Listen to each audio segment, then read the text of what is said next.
प्रिय छात्रों, आज के इस वीडियो में हम लोग पढ़ेंगे संधारित्र आवेशित समांतर प्लेट संधारित्र की प्लेटों के बीच में वैद्युत ऊर्जा घनत्व के बारे में, यानी energy density in the electric field between the plates of a charged parallel plate capacitor. तो इसमें स्टार्टिंग में ही सबसे पहले तो हमें पता होना चाहिए कि एनर्जी पता करनी है उसके प्रति एकांक क्षेत्रफल के लिए। तो ऊर्जा घनत्व की जो परिभाषा है उस ऊर्जा घनत्व की परिभाषा को पहले देख लीजिए कि संधारित्र की प्लेटों के बीच में, ठीक है, उसके प्रति एकांक आयतन में कितनी एनर्जी स्टोर है, उस ऊर्जा को ही आप ऊर्जा घनत्व कहते हैं। तो यहाँ पर अगर कुल मिला के कहा जाए तो सबसे पहले हमको संधारित्र की प्लेटों के बीच में धारिता का मान पता करना होगा।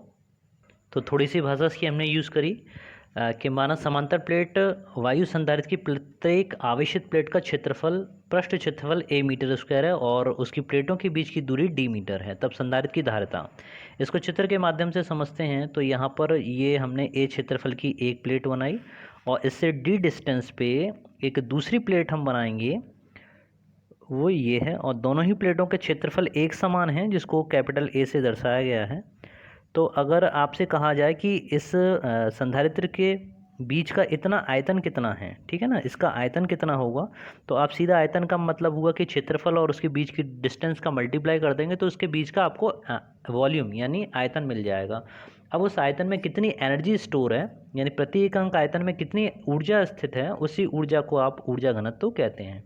तो नेक्स्ट पार्ट में आपको उसकी एनर्जी का पता करना पड़ेगा। तो एनर्जी के लिए सूत्र आप सभी जानते हैं, U=1/2 CV² होता है।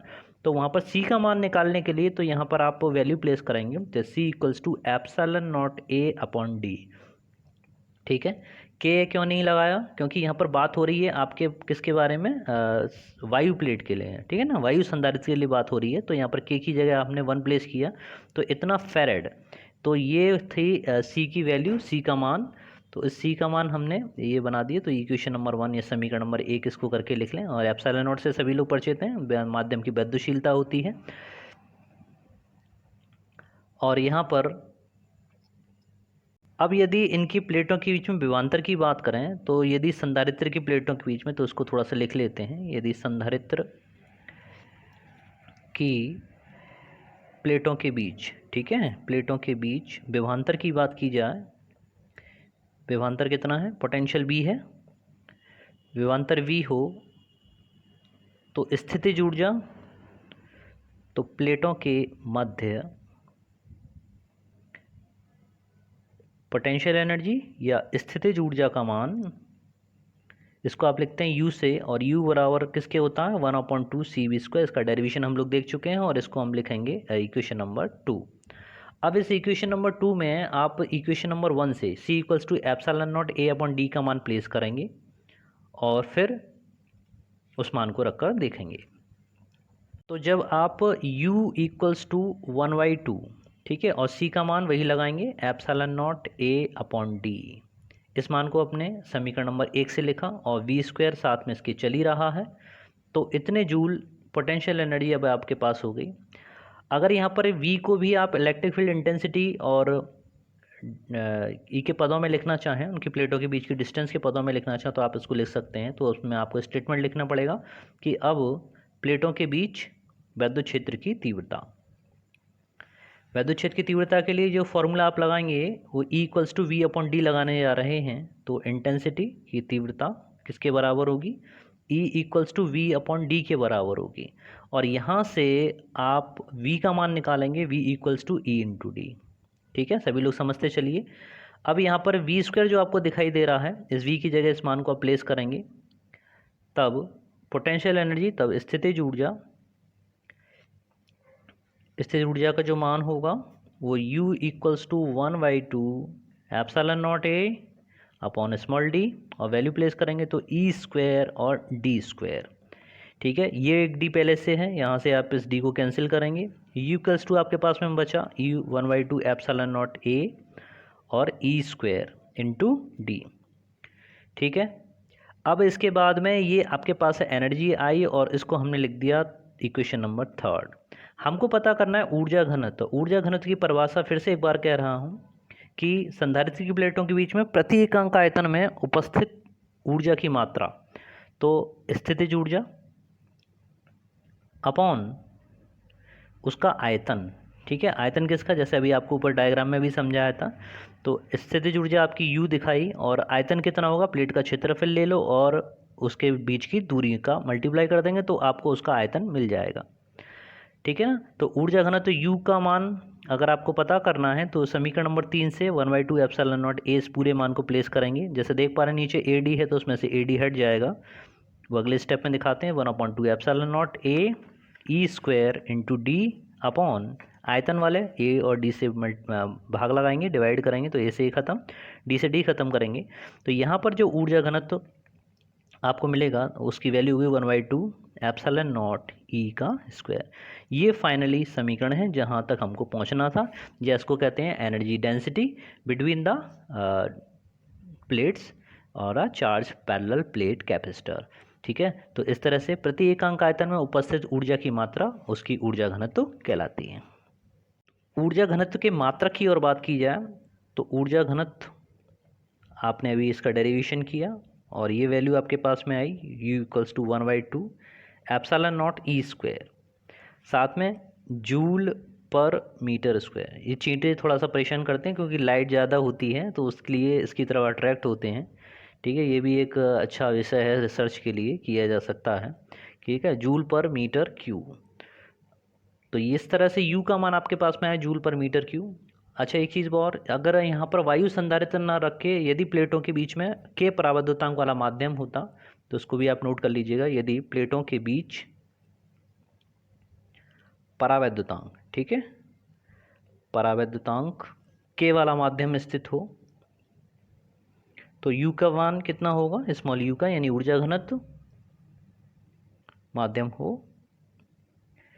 तो in that condition you can write U equals to 1/2 के और आ जाएगा एप्सिलॉन नॉट ई स्क्वायर, ठीक है। और इसके मात्रक पर कोई इफेक्ट नहीं पड़ेगा, जूल पर मीटर क्यू इस कम होगा। डायमेंशंस की बात करें, बीमित सूत्र की अगर बात करें यहाँ से तो बीमित सूत्र का मान भी आप यहाँ पर पता कर सकते हैं। जूल का मतलब mL/T-2 और मीटर क्यू से LQ आएगा तो यहाँ से एक नीचे बचेगा और ऊपर जाएगा तो माइनस होगा तो mL-1T-2। ये हुआ ऊर्जा घनत्व का मात्रक और बीमित सूत्र और उसका फॉर्मूला मेकिंग। तो इस तरह से ये आपका टॉपिक के लिए हुआ। नेक्स्ट वाले पॉइंट के लिए हम लोग बात करते हैं। आइए नेक्स्ट टॉपिक में हम लोग देखते हैं आवेशित समांतर प्लेट संधारित्र की प्लेटों के बीच बल, यानी force between the plates of a charge parallel plate capacitor. तो सबसे पहले जानने वाली बात यह है कि अब तक जिस कैपेसिटर के बारे में हम लोग बात कर रहे थे उसमें अचानक बल कैसे आ गया और बल भी कहाँ लग रहा है, उस समांतर प्लेट संधारित्र की प्लेटों के बीच में। तो ये बल कैसे लगेगा उसको भी समझ लेते हैं। तो सबसे पहले हमने एक आपका संधारित्र बनाया और संधारित्र में आप सभी लोग जैसे जानते हो समांतर प्लेटें हैं जिसका क्षेत्रफल A है, एक दूसरे से D डिस्टेंस पर रखी हुई हैं और इनके बीच में जो पोटेंशियल डिफरेंस है वो V के बराबर है, ठीक है। और इसमें आप सब ये भी जानते हैं कि इसको पॉजिटिव चार्ज दिया जाता है और उसको हम लोग नेगेटिव चार्ज देते हैं।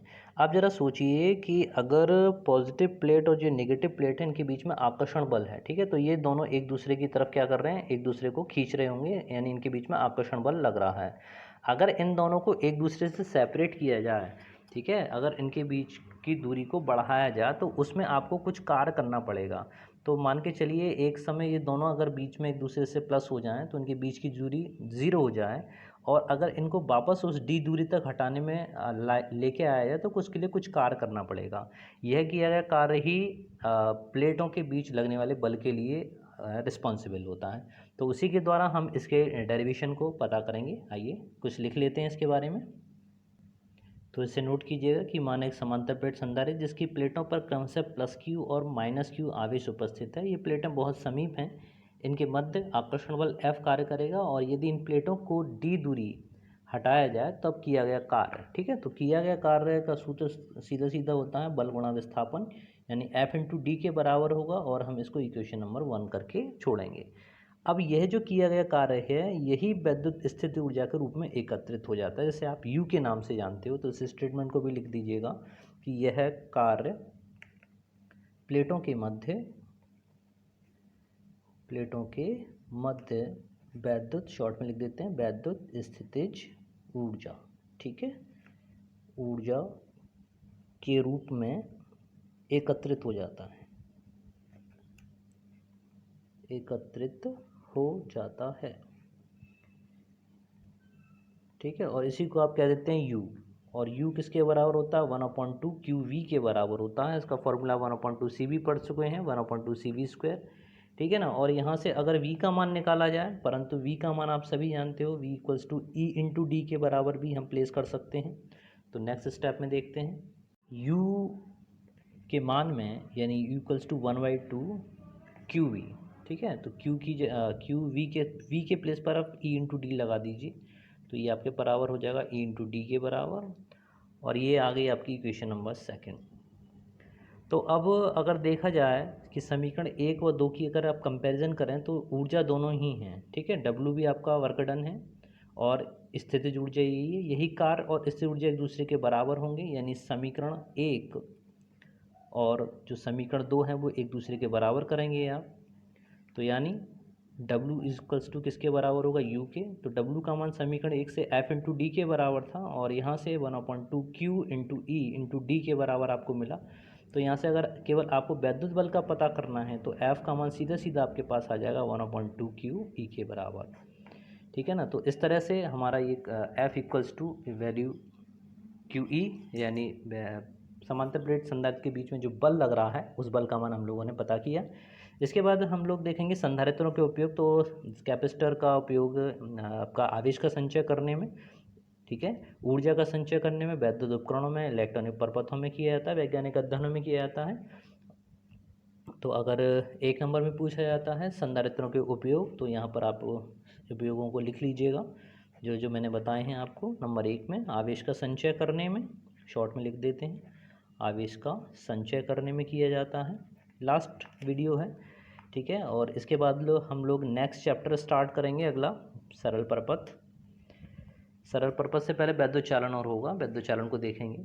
तो वैद्युत आवेश का संचय करने में होता है, दूसरा ऊर्जा का संचय करने में होता है, ठीक है। और कहाँ कहाँ पर, यानी वैद्युत उपकरणों में किया जाएगा, और इलेक्ट्रॉनिक प्रपथों में, और इसी तरह से वैज्ञानिक अध्ययनों में। तो इस सभी को आप लिख लीजिएगा, वैद्युत उपकरण, ठीक है। नंबर 4 पे इलेक्ट्रॉनिक प्रपथों में, इस तरह से आप इसको कंप्लीट कीजिए। और इसके बेसिस पे अगर हम देखेंगे कि कुछ आंकिक प्रश्न और हुए तो और भी मैं आपको करा दूंगा, ठीक है। तो उसी तरह से बने रहिए मेरे साथ में, मिलते हैं नेक्स्ट वाले वीडियो में। तब तक के लिए जय हिंद, जय भारत, धन्यवाद।